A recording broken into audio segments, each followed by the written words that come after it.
안녕하세요. 모형꾼입니다. 오늘 앞에 있는 이 소총은 아리사카 38식 소총입니다. 2차 세계대전 하면 일본군 총으로 많이 떠오르고 우리하고도 좀 인연이 있어요. 우리는 이제 독립군들이 많이 사용을 했던 총이 또 이 38식이기도 해서 이 38식은 우리하고도 좀 관계가 있다고 볼 수 있습니다. 이 전쟁 중에는 인천의 조병창과 부산에 있는 조병창에서 이 38식을 만들기도 하고, 아무튼 그 키가 작은 일본군이 이 긴 길이가 거의 1300mm 정도 되는 1m 27 정도 되는 이 긴 총을 들고 있는 건 굉장히 상징적인 모습으로 많이 보여지기도 합니다. 차건까지 하면 어마어마하게 길어지는 총이죠.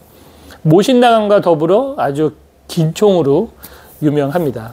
그런데 제가 뭐 사실은 그 일본 소총에 대해서는 아는 게 많이 없고요. 사실은 관심도 그렇게 높지는 않아서 제가 소장하고 있는 그 작업물들도 보면 대부분 이제 2차 세계대전 때 독일, 미국 이쪽이 위주고요. 이제 상대적으로 이제 일본은 굉장히 적은 편입니다. 그러니까 처음에 모으기 시작하는 게 이제 독일, 미국, 그 다음에 이제 소련, 러시아 구소련, 그 다음에 이제 영국, 그리고 맨 마지막에 모았던 게 일본 총이에요.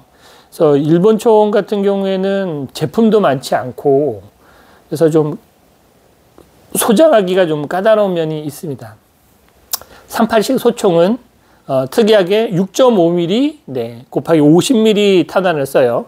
탄두가 6.5mm이고 그 탄피의 길이가 50mm라는 뜻이죠. 그 당시에 미군이나 또 독일, 러시아에서 쓰는 7.92mm, 8mm 가까운 사이즈에 비하면 탄도 좀 약간 작고 탄피도 조금 짧습니다. 거의 한 10mm, 한 7, 8mm 정도 작아요. 그런 작은 탄을 쏘기 때문에 좀 왜소한 이 일본군들이 사용하기에 적합했고, 또 그 때문에 이 동양인들이 당시에 평균 키 신장이 작기 때문에 이 일본 총을 꽤 많이 선호를 했다고 얘기가 되고 있습니다. 총열 길이는 800mm 굉장히 길어요. 그리고 전체 길이는 1275mm. 네, 상당히 길고 무게는 4.2kg니까 길이는 길지만 게런드보다 살짝 가벼운. 그러니까 덩치 대비는 그렇게 무겁지 않은 건데 4kg면 사실 가벼운 총은 아니죠. 그 당시의 체격으로 볼 때는. 그래도 작은 탄환을 사용을 해서 발사하는 것 치고는 무게가 어느 정도 나가니까 의외로 이제 반동도 적게 제어가 되고 쓰기에는 괜찮았다. 총열이 일단 굉장히 길어서 가속력이 있기 때문에 직진성도 높고 명중률도 좀 괜찮았다라는 얘기가 있습니다. 이 총은 1905년, 그러니까 메이지 38년 시작으로 1차 대전 그리고 2차 세계대전에 활약을 했던 총이에요. 일본군의 상징적인 총이고, 그 이후에는 이제 종전을 끝으로 더 이상 생산을 할 수가 없고 이제 중국이나 다른 데서 좀 생산을 했던 걸로 알려져 있습니다. 원형은 원래 이제 일본의 30식 소총이에요. 그 30식 소총을 조금 개조를 했습니다. 제가 메이지 얘기를 했는데 이 메이지년이 뭔지 저도 좀 궁금해서 좀 찾아봤어요. 근데 좀 독특하게 일본은 왕조가 바뀌면 그 왕조의 이름을 따서 새로운 연호를 만들더라고요. 그러니까 만약에 우리도 이제 조선 왕조 500년이라고 하잖아요. 조선 왕조에 대한 것처럼, 그래서 기존의 연도를 없애버리고 새로 연호를 지은 겁니다. 그래서 메이지 천황이 1868년도에 이제 천황이 되면서 그때 이제 연호가 시작된 거예요. 그래서 그 메이지 시절에부터 38년이 흐른 지금의 서기로는 1905년에 생산을 한 총이다. 메이지는 뭐 그런 거다. 이런 거를 좀 제가 좀 찾아봤어요. 파생형은 몇 가지가 있습니다. 파생형은 요 총 자체를 길이를 조금 줄인 이제 기병총, 38 기병총, 크기를 그냥 줄인 거예요. 네, 총열 쪽을 줄이고 살짝씩 줄어든 그런 모습입니다. 그게 이제 기병총이고, 원래 이제 기병총이라는 단어가 말을 타고 달리면서 그 장전을 해서 사용을 하는 시절에 말을 타고 장전하기가 불편해서 길이를 좀 줄여서 말 위에서도 장전하기가 용이하게 만든 게 이제 짧은 단축형의 카빈. 그래서 그 당시에 카빈은 기병총이라는 의미였고, 일본군도 물론 당연히 그렇게 말을 타는 군인이 없는 건 아니지만 사실 그 용도로 만들었다기보다는 단축형. 근데 후대에 그걸 이제 카빈이라고 많이 부르는 거죠.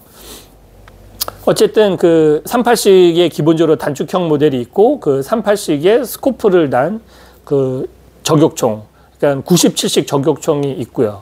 그리고 일식이라고 해서 일식 소총이라고 해서 이제 개머리판이 접어지는 공수부대용이 또 있습니다. 그거는 이 38식 기병총을 줄인 형태라고 봐요. 제가 99식의 이식 테라를 해서 반으로 나눠지는 그래서 이식이 나눠져서 이식인 줄 알았더니 그게 아니고 일식이 여기에서 파생되어 나온 거고 이식은 99식. 차후에 99식 같은 경우에는 1939년에 이제 만들어졌다 보니까 이 1905년에 만들어진 이 38식은 정말 오래 썼던 거죠. 그러니까는 전쟁 종전까지 거의 한 40년 정도 사용을 했던 총입니다. 2차 대전 때부터 사용을 했던 총이니까. 근데 그렇게 보면 마우저의 카고파라고도 비슷한 짬밥을 가지고 있는 총이다. 이렇게 볼 수도 있겠습니다. 자, 이 몇 가지 파생형에 대해서 설명을 드리고 나니 이제는 제품에 대해서 좀 설명을 해야 될 것 같습니다. 이 제품은 미료쿠, 일본의 미료쿠 토이에서 제작한 이 38식입니다. 이 총이 좀 특별한 건 이 미료쿠라는 회사가 제가 아는 정보로는 일본에서 그 산탄총을 제조하는 회사라고 들었어요. 일본 내부에서 실총이 돌아다니거나 또는 영화용 풀옵건도 못 쓰게 굉장히 그 강력한 규제를 받지만 또 산탄총을 만들 수는 있나 봐요. 일본 내에서 쓰는 게 아니고 뭐 수출을 하는 건지는 모르겠지만 근데 그 회사에서 만든 몇 가지 모델건들이 있습니다. 저도 소장하고 있는 게 플린트락 라이플, 플린트락, 나폴레온 플린트락 피스톨 이런 모델들이 있는데 거기에서도 이 미료쿠에서 이 38식을 만들었어요. 근데 이 미료쿠가 좀 특이한 건 미료쿠는 재질이 스틸이라는 겁니다. 이 38식이 나와 있는 데는 가장 유명한 데는 일본의 다나카. 다나카는 저도 한정 소장을 하고 있어요. 요게 이제 다나카 모델건이고 그리고 이제 대만에는 SNT에서 에어코킹으로 제품이 나온 적이 있고 또 KTW 일본의 KTW에서도 에어코킹이 나온 적이 있습니다. 그런데 다나카는 이제 두 가지가 나와요. 모델건과 가스건. 그래서 가스식이 있고 모델건이 있고 두 가지인데 저는 이제 모델건으로 지금 소장을 하고 있습니다. 당연히 후발주자로 나온 이 다나카가 마감이나 이런 건 굉장히 재현도도 뛰어나고 좋아요. 물론 이제 스톡에서 아쉬움이 있다는 얘기들을 합니다.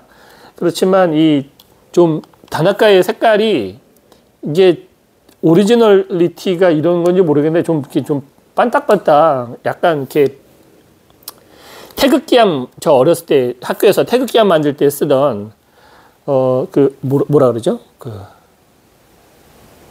그 마감재가 갑자기 생각이 안 나네요. 우리 어렸을 때 태극기함, 국기함 하면 겉에다가 이렇게 많이 바르는 그 바니쉬 같은 거 있어요. 냄새 되게 많이 나는. 건조하는데 되게 오래 걸리고. 그런 거 발라놓은 것처럼 이렇게 마감이 이렇게 예쁘지가 않고 약간 좀 이렇게 무슨 가구, 네, 저렴한 가구 같은 그런 느낌이 있습니다. 하지만 이 미료쿠는 제품이 스틸이라는 거죠. 블루잉을 하면 이런 다나카 모델건 같은 경우에는 다나카는 아연합금이고 일본 법상 이 총이 너무 내구성이 높으면 안 돼서 아연합금도 그 합금 비율이 어느 정도 일정 시간이 되면 산화하거나 인장 강도를 높지 않게 그래서 적당한 힘으로 누르면 파손이 되도록 제작이 되어 있어요. 그래서 일본 법에 맞춰서. 그런데 미료쿠는 스틸이니까요. 스틸이기 때문에 그런 거하고는 전혀 상관이 없다. 무엇보다 이 스틸이기 때문에 나오는 빛깔. 말씀드린 것처럼 이 일본법상 아연합금 비율이 높은 건 밀도가 좀 낮아서 색을 해도 진한 색깔이 잘 나오지 않습니다. 약간 갈색빛이 나오거나 약간 붉은 빛이 나와요. 그래서 이 스틸이 주는 색감 자체와는 그래도 확연히 차이가 납니다. 하지만 미로크는 스틸이기 때문에 이 색깔만큼은 굉장히 아름답게 보여준다는 거죠. 그렇다고 해서 완벽하냐? 그렇진 않아요. 이 일본에서의 미로크의 386에 대한 평가는 스틸 하나 말고는 봐줄 게 없는 총이라는 얘기도 있습니다. 왜냐하면 이제 전체적인 이 표면 마감이 너무 엉망이에요. 그러니까 주물 질감 그대로 나와 있고, 그리고 일부 파트들의 형태가 상당히 실총과 유사하지 않은 그런 것들, 아쉬운 것. 그러니까 좀 총을 재질 외에는 좀 성의 없게 만들었다, 이런 평가가 있습니다. 미로크가 꽤 예전에 만들었던 것 같아요. 그래서 정보나 이런 것도 좀 적고, 다나카는 아무래도 그것보다는 후발주자이기 때문에 훨씬 신경을 써서 제작을 해서 마감이 좋고, 어쨌든 명성이 있는 미로크보다는 나아야 되니까 일본 내에서 일본 총 제조사들은 굉장히 고가로 퀄리티 높게 만드는데, 그렇다고 재현도가 그렇게 완벽한 것 같지는 않더라고요. 그래서 그런 소소한 부분들을 좀 정리를 해주는 작업을 한 게 바로 요 모델입니다.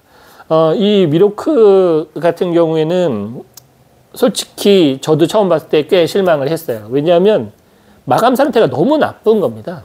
예, 주물로 뽑은 주물 자국이 그대로 있어요. 근데 모든 총은 후가공을 분명히 합니다. 기계엔 어떤 뭘 하든 후가공을 하기 때문에 그런 부분들은 좀 정리가 좀 되어야 되는데 뭐 참 대충 만든 것 같아요. 그러면서 상부의 개존 포인트를 보면 일단 스톡은 네, 리얼 우드, 이거는 진품입니다. 요거 진품은 이베이에서 팔아서 요거 구해가지고 적용을 할 수가 있어요. 이거 스톡 같은 경우에는 특별히 그 무기 취급을 받지 않기 때문에 수입이 가능합니다. 그리고 가장 눈에 띄는 거는 네, 의뢰자분도 이거 굉장히 원하셨지만 처음에는 좀 제가 어려워했어요.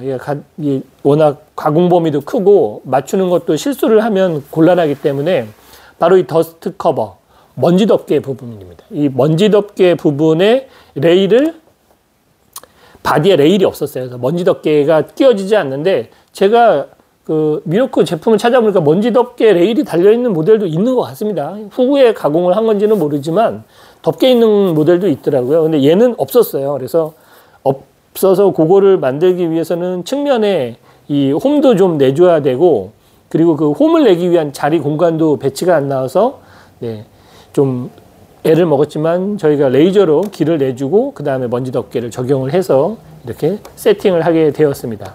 그리고 먼지 덮개 옆에도 보면 이 레치 부분에 체커라든가, 그리고 그 위쪽의 디테일 이런 것도 정리를 해 줬고요. 그리고 사이트, 요 사이트도 정말 이 귀한 걸 어떻게 잘 구해서 요 사이트도 요거 올입니다. 그래서 요거 흔들리지 않게 잘 고정하는 작업을 해 주었고요. 그리고 이제 전체 블루잉을 해 줬죠. 전체 블루잉 쫙 해주고, 그리고 꽂을 때 길이가 또 안 맞아서 이 꽂을 때도 길이 조절을 해서, 또 이게 그냥 작은 것만의 문제가 아니고 두께도 또 차이가 있어서 두께도 좀 조정을 해 주었습니다. 그리고 이제 프론트 사이트. 프론트 사이트가 위쪽이 이제 끼워지는 방식인데 그 표현이 안 돼 있어요. 그래서 볼트랑 그 끼워지는 부분도 처리를 해 주었습니다. 그리고 당연히 전체에 있던 각인을 싹 지워 주었죠. 측면에 있던 미로크라고 그 되어 있던 그 한자 각인을 싹 밀어버리고 그 위에다가 다시 각인을 넣어줘서, 요 각인이 이 도쿄 포병 공장 마크가 들어가 있고, 그 다음에 이제 그 다음에 있는 작은 게 이제 코이시카와 조병창 각인이라고 합니다. 그 검수돼서 이제 총이 완성이 됐다 해서 찍어 놓은 거예요. 그리고 이 상부에 보면 특이한 게 이제 국화무늬가 있고, 그 국화무늬에 도쿄 포병 공장 마크가 박혀 있는데, 사실은 이것 때문에 이걸 재현을 하신 거거든요. 요게 좀 이유가 있다고 제가 까먹었어요. 그래서 네, 무슨 이유인지는 들었는데 네, 까먹었습니다. 그래서 제가 의뢰자분한테 카톡을 드렸어요. 이게 어떤 의미였냐. 그런데 제가 지금 촬영하는 시기까지 아직 답을 못 들어서 네, 설명을 못 드리겠습니다. 죄송하기도. 네. 나중에라도 답이 오면 조금 덧붙여가지고 영상을 조금 해서 아니면 자막으로라도 그거 정리해서 네, 넣도록 하겠습니다. 어쨌든 이게 이제 내일은 이제 의뢰자분이 이제 가져가실 거예요. 그렇기 때문에 그 가져가기 전에 좀 촬영을 해둬야 되겠다라는 생각이 들어서 이렇게 촬영을 해봤습니다. 요게 같이 있는 또 재밌는 아이템이 요 마개예요. 요게 진짜 실제로 이제 먼지 마개인 겁니다. 그래가지고 요 먼지 마개를 앞쪽에다가 이제 끼워서 딱 돌려주면 먼지 마개가 딱 끼워지는 거죠. 진짜로 그 당시에는 먼지를 막을 이럴 생각을 했다는 게 참 재밌어요. 이런 발상이 다른 데는 없으니까 이것도 이중 구조로 되어 있어서 이렇게 두 개가 분리가 됩니다. 그래서 이게 좀 날카로워서 잘못하면 손을 다칠 수 있어가지고 요게 딱 껴서 얘를 이렇게 빙글 돌리면 제 찰칵하고 고정이 되는 거예요. 사이트에 걸쳐서. 그래서 얘 같은 경우에는 앞에다가 이렇게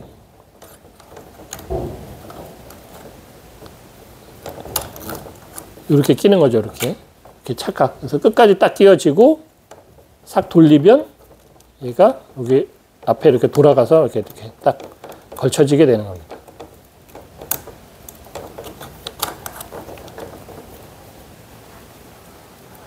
신박한 아이템인 것 같아요. 일본군이 이런 아이디어를 또 냈다는 것도. 그리고 작동이 약간 좋지 않았던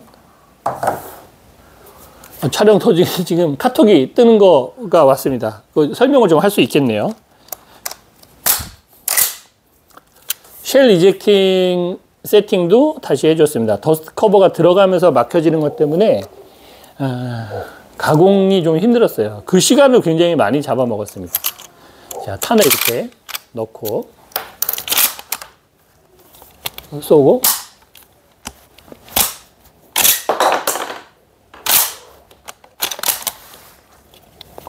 빵 아주 호쾌하게 나가게 세팅을 했습니다.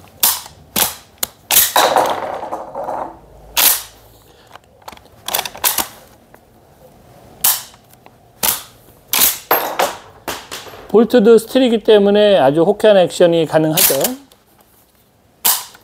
이게 튀어나가는 탄에 맞아서 다치겠어요. 그래서 이런 세팅도 확실하게 다 처리를 했습니다. 근데 이게 그 볼트도 제작 게 아니고 약간 이렇게 조합이 들어가 가지고 세팅이 원활하진 않았어요. 그래서 요 뒤에 안에 내부도 저희가 깎아 가지고 새로 만들어서 넣은 것도 있고 총열은 그냥 막혀 있습니다. 스틸이고 재질도 감도 무겁고 무게도 거의 실물하고 동일한 무게가 나오는데 그거에 반해서 총은 그냥 막혀 있어서 중간이 그냥 비어 있다. 그래서 여기다가 뭘 놓고 발사를 해볼 생각을 한다면 아마 본인이 죽을 거예요. 폭발해가지고. 사실 그 시절에 탄을 구할 수도 없겠죠.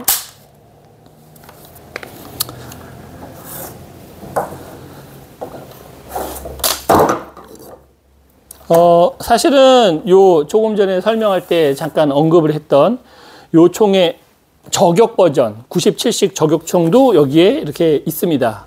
네, 나중에 기회가 닿으면 이 97식도 소개를 한번 해 드릴게요.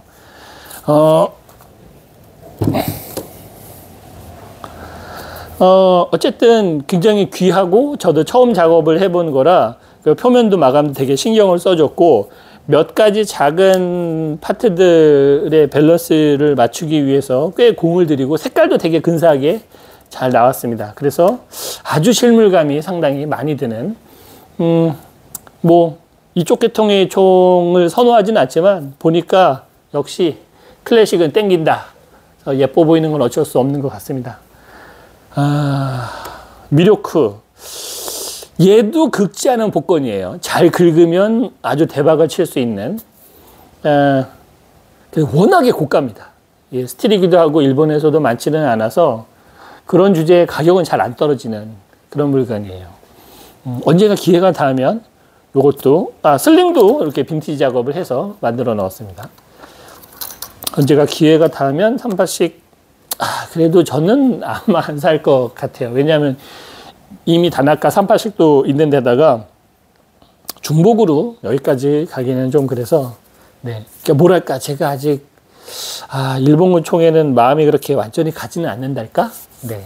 나중에 굉장히 여유가 있고, 운이 좋아서 만나게 되면 또 어떻게 들어올지도 모르죠. 하지만, 지금은 작업하고 보는 것만으로 충분히 만족합니다. 네. 그래도 시간이 나와서 영상을 찍을 수 있어서 다행이었어요. 네. 그럼 저는 또 다른 작업으로 찾아뵙겠습니다. 고맙습니다. 모형꾼이었어요. 실제로는 좀 더 복잡한 이유가 있다고 하는데 아주 단순하게는 일본 군에서 사용하다가 외부로 이제 반출이 될 때 이렇게 이중으로 마크를 찍는다고 합니다. 그러니까 이제 더 이상 군에서는 안 쓰고 이제 민수로 나가는, 그러니까 그게 이제 해외 군인이나 아니면은 이제 그 민간인들이 총을 쏠 수 있도록 이제 외부로 나갈 때 찍히는 마크라고 하는데, 나중에는 물자가 부족해서 이걸 다시 수거해서 징집된 우리 대한민국의 그 일본 짐집병사들이 또 사용을 했다는 아이러니한 그런 내용도 있더라고요. 그래서 우리하고도 어떻게 보면 또 인연이 그런 식으로도 또 닿아 있는 게 바로 요 마크라고 할 수가 있겠습니다.